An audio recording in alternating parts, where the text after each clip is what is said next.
पुरातत्व विभाग के लोगों के अनुसार इस मंदिर की शिल्प कला नागर शैली, द्रविड़ शैली और वेसर शैली के मिश्रित प्रभाव वाली है। मंदिर के मुख मंडप के दोनों तरफ आप ये छज्जेदार गवाक्ष देख रहे हैं। ये देखिए दोनों तरफ जो छज्जेदार गवाक्ष बने हुए हैं, ये मंदिर के बाह्य और आंतरिक भाग में संतुलन बनाने के लिए हैं और ऐसा निर्माण विकसित कोटि के मंदिरों में ही देखा जाता है।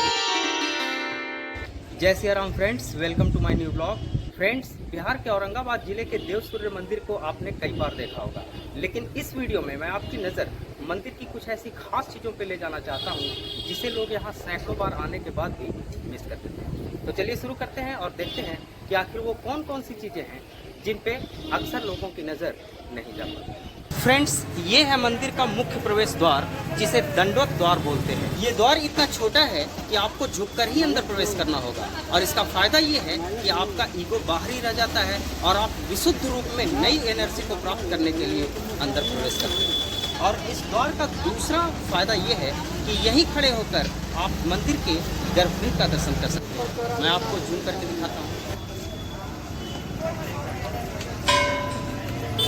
ये देखिए, यहाँ से गर्भगृह एकदम स्पष्ट दिखाई दे रहा है।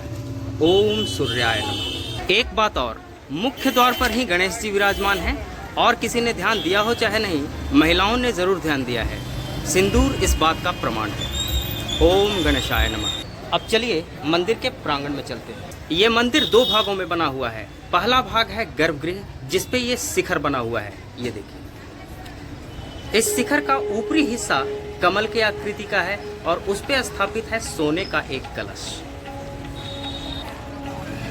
अब मंदिर के सेंटर में फोकस करते हैं। मंदिर के सेंटर में भगवान गणेश की प्रसन्न मुद्रा की एक आकृति बनी हुई है, जो मंदिर की भव्यता को बढ़ाती है और साथ ही प्राचीन भारतीय वास्तुकला के तहत कई जीव जंतुओं की नक्काशी भी की गई है। देखिए, भगवान गणेश के इर्द गिर्द लेफ्ट एंड राइट और ऊपर में कई जीव जंतुओं की नक्काशी की गई और उसके नीचे आप देखेंगे देव सूर्य मंदिर की अपनी ही एक आकृति बनी हुई है। पुरातत्व विभाग के लोगों के अनुसार इस मंदिर की शिल्प कला नागर शैली, द्रविड़ शैली और वेसर शैली के मिश्रित प्रभाव वाली है। इसका शिल्प कोणार्क के सूर्य मंदिर से मिलता जुलता होने की वजह से लोग इसे मिनी कोणार्क भी कहते हैं।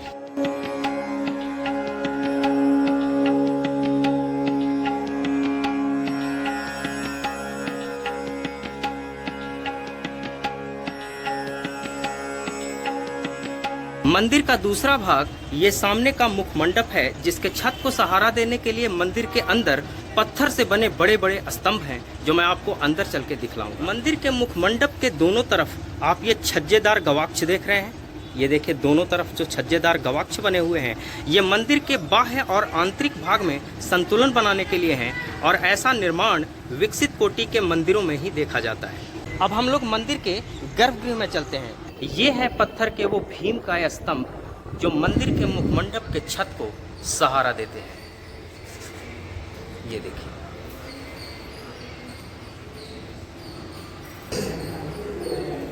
फ्रेंड्स, आप गर्भगृह में भगवान सूर्य के इन तीन मूर्तियों को देख रहे हैं। ये दिन के तीन समय का द्योतक हैं। सुबह के लिए ब्रह्मा जी का स्वरूप जो सबसे दाहिनी ओर है, मध्याह्न समय के लिए शिव जी का स्वरूप जो बीच में है और सायंकाल के लिए विष्णु भगवान का स्वरूप जो सबसे लेफ्ट साइड में है।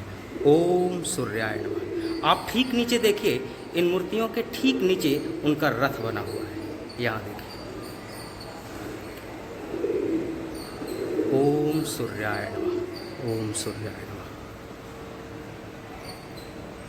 अधिकांशतः सूर्य मंदिर पूर्व की ओर मुख वाले होते हैं, लेकिन देव सूर्य मंदिर पश्चिम की ओर मुख वाला एक अनोखा सूर्य मंदिर है। इस मंदिर से कुछ प्रचलित मान्यताएं भी जुड़ी हुई हैं। पहला तो ये कि स्वयं भगवान विश्वकर्मा ने इसका निर्माण एक ही रात में किया है और दूसरा ये कि इस मंदिर से कोई भी याचक अब तक खाली हाथ नहीं लौटा। फ्रेंड्स, देव सूर्य मंदिर केवल एक मंदिर नहीं, बल्कि आस्था, विश्वास और ऊर्जा का एक जीवंत केंद्र है। यहाँ आने वाला हर श्रद्धालु सूर्य भगवान के सामने अपने अहंकार को छोड़कर एक नया विश्वास और एक नई शक्ति प्राप्त करता है। सूर्य देव हमें सिखाते हैं कि अंधेरा चाहे कितना भी गहरा क्यों न हो, एक नई सुबह हमेशा हमारा इंतजार करती है। जीवन में कठिनाइयाँ आएंगी, संघर्ष होंगे, लेकिन जो सूर्य की तरह निरंतर कर्म करता है वह एक दिन अवश्य चमकता है। देव सूर्य मंदिर का यही संदेश है कि अपने लक्ष्य पर विश्वास रखिए, निरंतर प्रयास कीजिए और सबसे बड़ी बात धैर्य बनाए रखिए, क्योंकि समय आने पर आपकी मेहनत भी उसी सूर्य की भांति पूरे संसार में दिखाई देती है। फ्रेंड्स, वीडियो अच्छा लगा तो लाइक कीजिए, शेयर कीजिए, चैनल को सब्सक्राइब कीजिए और अपना ख्याल जरूर रखिएगा। मिलते हैं ऐसे ही किसी नेक्स्ट ब्लॉग में, तब तक के लिए जय श्री राम।